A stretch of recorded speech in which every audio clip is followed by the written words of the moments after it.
Hello student. तो हम लोग इस समय कर रहे हैं पॉलिटिकल थ्योरी यानी राजनीतिक सिद्धांत को।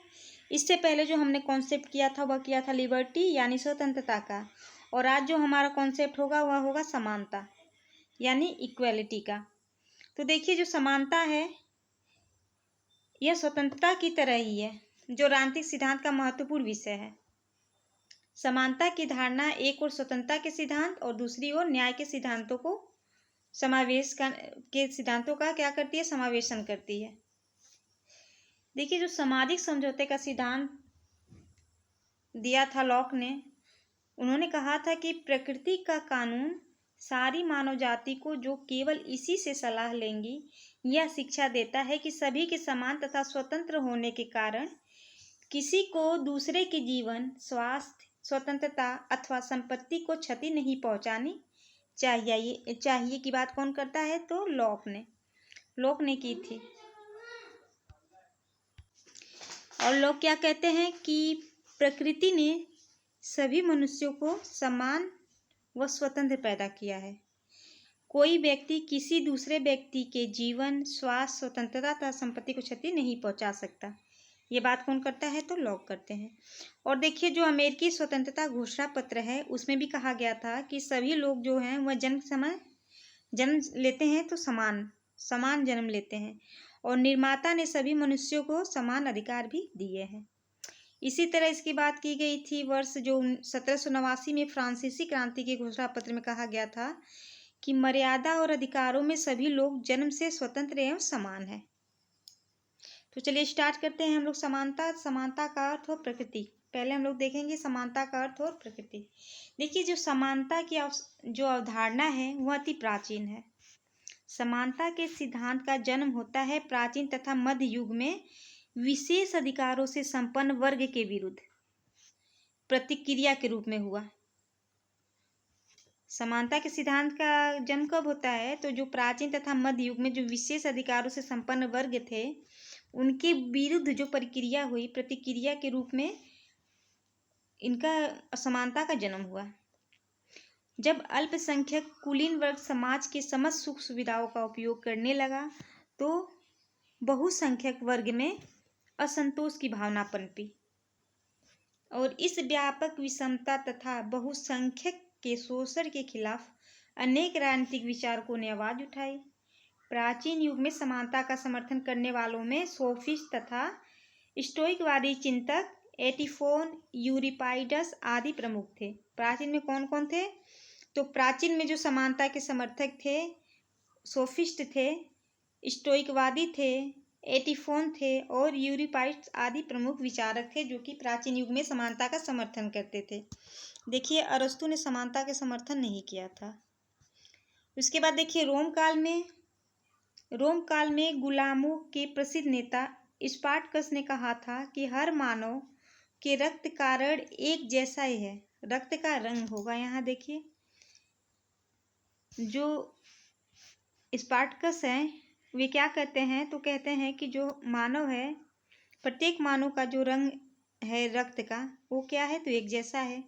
और मध्य युग के प्रारंभ में ईसाई प्रचारकों मानव की समानता तथा सामाजिक समानता की बात होते ही, किंतु राष्ट्र तथा कुलीन तंत्र का उदय होने के कारण यह अवधारणा केवल ईश्वर के समक्ष समानता तक सीमित रह गई थी, और सामाजिक व्यवस्था में विषमता ज्यों की त्यों बनी रही। मध्य युग में क्या था? तो बस ईश्वर के समक्ष समानता की ही बात की गई, बाकी जो सामाजिक व्यवस्था थी वह त्यों की त्यों ही बनी रह गई। उसके बाद देखिए, आधुनिक काल में समानता के विचार का प्रारंभ मध्य वर्ग के उदय के साथ हुआ, जिसने पुनर्जागरण तथा धर्म सुधार आंदोलन के माध्यम से सामंतवाद, विषमता के विरुद्ध आवाज उठाई। इंग्लैंड में 1649 तथा 1688 की घटनाएं, अमेरिका में 1786 की घोषणा पत्र तथा फ्रांस में 1789 की क्रांति समानता की दिशा में क्या थे? तो प्रमुख राजनीतिक आंदोलन थे। और उसके बाद देखिए, प्राचीन काल में अरस्तु ने यह मध्य प्रतिपादित किया।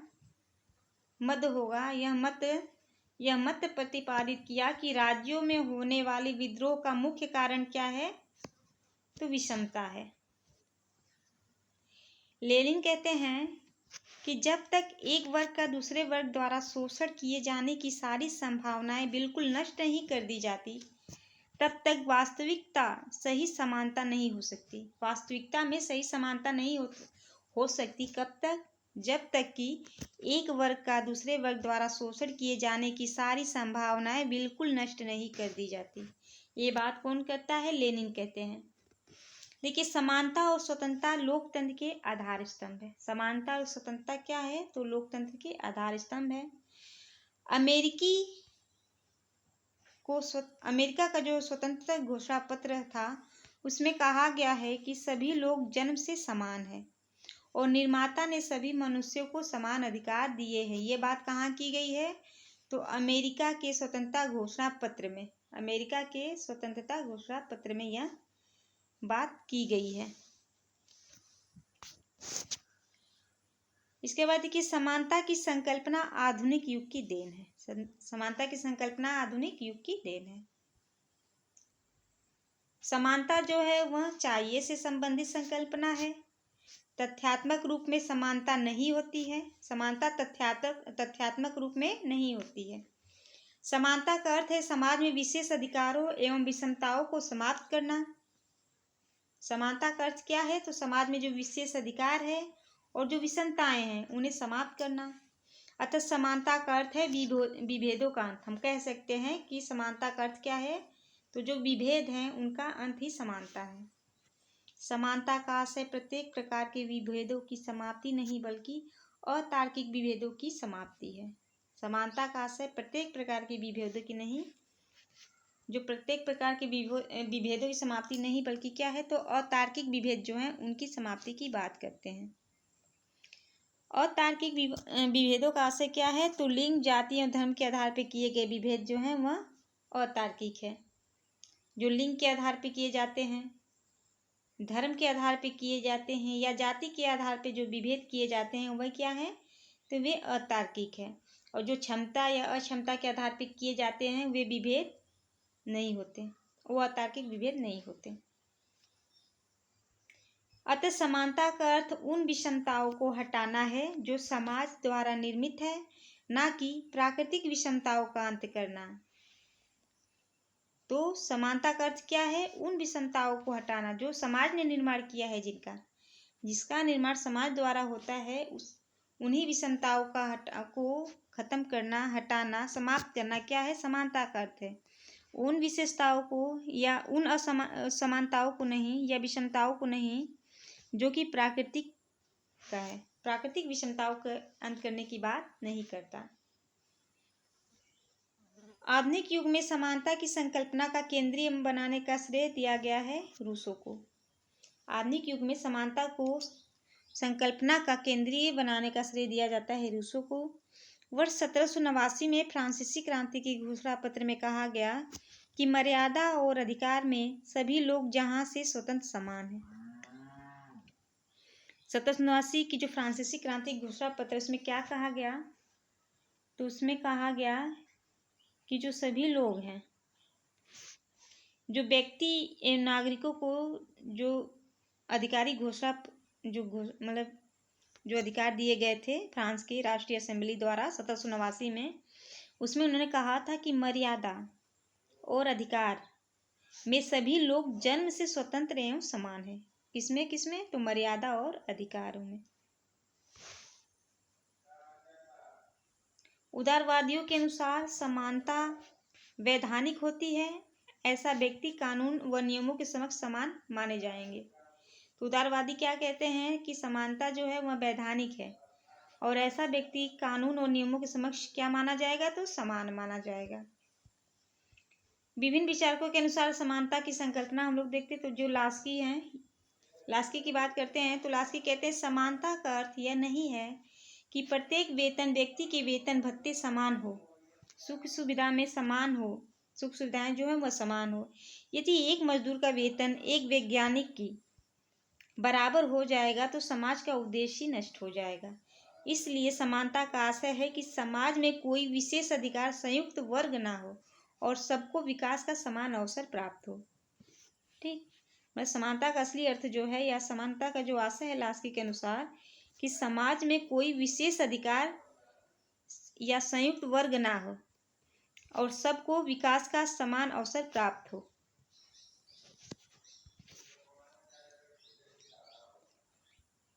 और उसके बाद देखिए समानता के दो अर्थ हैं। लास्की के अनुसार समानता के दो अर्थ हैं। प्रथम, विशेष अधिकारों या विशेष सुविधाओं का अभाव, और द्वितीय है सभी नागरिकों के लिए समान अवसर प्रदान कर किया जाना। विशेष सुविधाओं के अभाव की बात करते हैं और दूसरा नागरिकों के लिए समान अवसर की बात करते हैं लास्की। नेक्स्ट है देखिए समानता के अर्थ को स्पष्ट करते हुए लास्की ने कहा है कि समानता का यह अर्थ नहीं है कि प्रत्येक के साथ एक जैसा ही व्यवहार किया जाए अथवा प्रत्येक व्यक्ति को समान वेतन दिया जाए। यदि ईंट ढोने वाले का वेतन एक प्रसिद्ध गणितज्ञ वैज्ञानिक के बराबर कर दिया गया तो इससे समाज का उद्देश्य क्या होगा, तो नष्ट हो जाएगा। इसलिए समानता का यह अर्थ है कि कोई विशेषाधिकार वाला वर्ग न रहे और सबको उन्नति के समान अवसर प्राप्त हो। ठीक, कोई विशेषाधिकार वाला वर्ग ना हो और सबको उन्नति का समान जो अवसर है वह प्राप्त हो। बल्कि ये नहीं है, समानता का अर्थ ये नहीं है कि प्रत्येक के साथ एक जैसा व्यवहार हो। जो इन्होंने कहा कि ढोने वाले का वेतन जितना है उतना ही वेतन अगर गणितज्ञ वैज्ञानिक को दिया जाए तो ये समाज का उद्देश्य ही नष्ट हो जाएगा। तो किस लिए सब इतनी पढ़ाई करेंगे? हाँ, किस लिए गणितज्ञ वैज्ञानिक बनेंगे? तब ईंट ढोने का ही कार्य करेंगे जब वेतन समान ही हो जाएगा। तो इसीलिए इन्होंने कहा है कि उस समाज का उद्देश्य क्या होगा, तो नष्ट हो जाएगा। समानता से तात्पर्य है कि व्यक्तित्व के विकास जिन सुविधाओं की आवश्यकता होती है।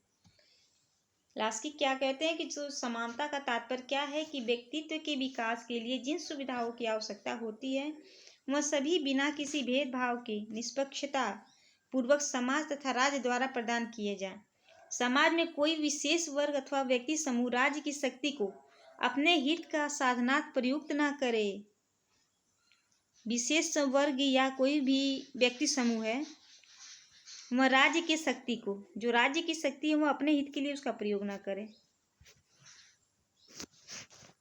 निष्पक्षता रूप में समाज और राज्य द्वारा क्या हो, तो सुविधाओं की पूर्ति हो सबको समान रूप से। आगे देखिए लास्की कहते हैं कि जो अधिकार किसी अन्य व्यक्ति को नागरिक होने के नाते प्राप्त है वही अधिकार समान मात्रा में मुझे भी प्राप्त होना चाहिए। लास्की क्या कहते हैं कि जो अधिकार किसी अन्य व्यक्ति को नागरिक होने के नाते प्राप्त है वही अधिकार समान मात्रा में मुझे भी प्राप्त होना चाहिए, क्योंकि मैं भी क्या हूँ, तो एक नागरिक हूँ। तो सभी को समान हो।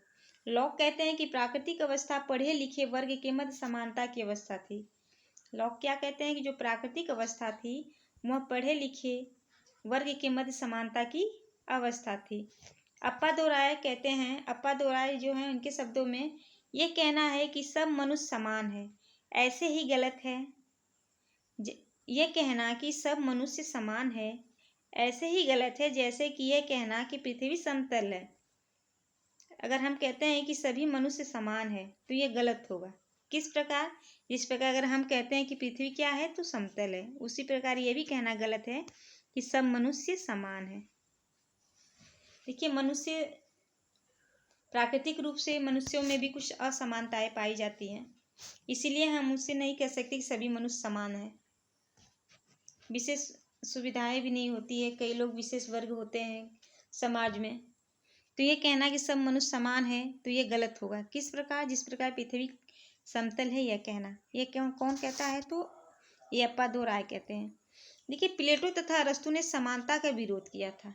इन लोगों ने दास वर्ग की पैरवी की और समाज का विभाजन किया तथा व्यक्तियों को शारीरिक क्षमता, नैतिक गुण तथा विवेक के आधार पर विभाजित किया।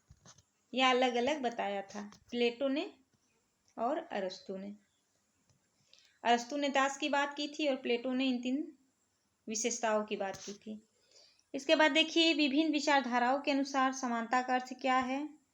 तो शास्त्रीय उदारवादी या परंपरागत उदारवादी क्या मानते हैं, तो यह समानता को वैधानिक या औपचारिक या राजनीतिक समानता के रूप में स्वीकार करते हैं। शास्त्रीय उदारवादी या परंपरागत उदारवादी समानता को वैधानिक या औपचारिक या राजनीतिक समानता के रूप में स्वीकार करते हैं। जो मार्क्सवादी हैं ये समानता को परिणामों की समानता या परिस्थितियों की समानता के रूप में स्वीकार करते हैं। मार्क्सवादी समानता को परिणामों की समानता या परिस्थितियों के समानता के रूप में क्या करते हैं, स्वीकार करते हैं। इसके अलावा मार्क्सवादी जो है यह मूल रूप में समानता को आर्थिक समानता के रूप में मानते हैं। इनके अनुसार आर्थिक समानता के अभाव में राजनीतिक या वैधानिक समानता क्या है, तो निरर्थक है मार्क्सवादियों के अनुसार। फिर देखिए सकारात्मक उदारवादी या कल्याणकारी राज्य के समर्थक क्या मानते हैं। तो जो सकारात्मक उदारवादी या कल्याणकारी राज्य के समर्थक हैं उनका कहना है कि समानता का आशय अवसर की समानता से है। समानता का आशय क्या है, तो अवसर की समानता। अवसर की समानता की बात कौन करते हैं, तो सकारात्मक उदारवादी। और अवसर की समानता के अंतर्गत आएगा वैधानिक, आर्थिक व राजनीतिक, तीनों तरह की समानता शामिल है। किसमें, तो अवसर की समानता में। अवसर की समानता के अंतर्गत वैधानिक, आर्थिक और राजनीतिक समानता सम्मिलित है।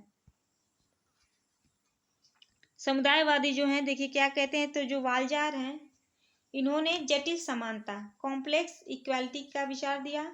वाल्जार ने जटिल समानता यानी कॉम्प्लेक्स इक्वालिटी का विचार दिया है। वाल्जार के अनुसार, समुदायवादियों के अनुसार समाज में मूलभूत वस्तुओं के वितरण के भिन्न मानदंड होने चाहिए। जो मूलभूत वस्तुएं हैं उनके जो वितरण किया जाता है वह समान रूप से नहीं होना चाहिए, बल्कि क्या होना चाहिए, तो उनका मानदंड जो है भिन्न होने चाहिए।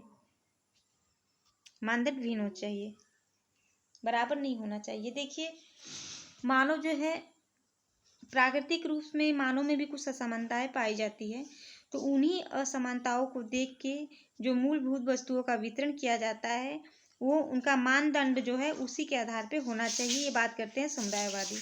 प्रत्येक समाज के लिए एक समान वस्तु उपयोगी नहीं है। प्रत्येक समाज के लिए एक समान वस्तु उपयोगी नहीं है। इनके अनुसार सभी व्यक्तियों को समान मूलभूत सुविधाएं प्राप्त होनी चाहिए, परंतु प्रत्येक क्षेत्र में समानता संभव नहीं है। वाल्जार समुदायवादी क्या कहते हैं कि प्रत्येक समाज के लिए समान वस्तु उपयोगी नहीं होती। एक समान वस्तु प्रत्येक समाज के लिए उपयोगी नहीं होती और सभी व्यक्तियों को समान मूलभूत सुविधाएं प्राप्त होनी चाहिए, परंतु प्रत्येक क्षेत्र में समानता संभव नहीं है। टेलर हैं, टेलर भी जो है वह समुदायवादी है। इनकी पुस्तक है सोर्सेस ऑफ द सेल्फ, जो कि 1989 में लिखी थी, इन्होंने प्रकाशित हुई थी, टेलर की sources of the self. Next जो नारीवादी हैं, नारीवादी विचारक समानता को किस प्रकार देखे व्याख्या करते हैं। तो उदारवादी नारीवादी जो है वह सार्वजनिक क्षेत्र में समानता का समर्थक करते हैं, समान राजनीतिक अधिकार और शिक्षा अधिकार के समर्थक हैं। और जो उग्र नारीवादी हैं ये निजी जीवन में समानता के समर्थक हैं। उग्र नारीवादी जो है वह निजी जीवन में समानता के समर्थक हैं और नैतिक, वैधानिक, राजनैतिक व आर्थिक समानता आवश्यक है लेकिन पर्याप्त नहीं, यह बात करते हैं उग्र नारीवादी। तो जो उदारवादी हैं, उदारवादी नारीवादी, वह सार्वजनिक क्षेत्र में समानता का समर्थन करते हैं जिसमें अधिकार, शिक्षा, राजनीतिक अधिकार और शिक्षा का अधिकार सम्मिलित है। और जो उग्र नारीवादी है ये निजी जीवन में समानता का समर्थन करते हैं जिसमें नैतिक, वैधानिक और राजनीतिक, आर्थिक समानता आवश्यक है लेकिन क्या है, पर्याप्त नहीं है। ये बात कौन करते हैं, तो उग्र नारीवादी कहते हैं। अब देखिए बहुसंस्कृतिवादी जो हैं, बहुसंस्कृतिवादियों में भिखु, पारिक व किमलिका इसके समर्थक हैं। और विषमता केवल आर्थिक नहीं होती बल्कि सांस्कृतिक भी होती है, ये बात करते हैं बहुसंस्कृतिवादी। समूह विशेष के अधिकारों की मांग करते हैं, पहचान की राजनीति का समर्थन करते हैं बहुसंस्कृतिवादी। और मेरियम यंग के अनुसार विभेदों की राजनीति का अर्थ है केवल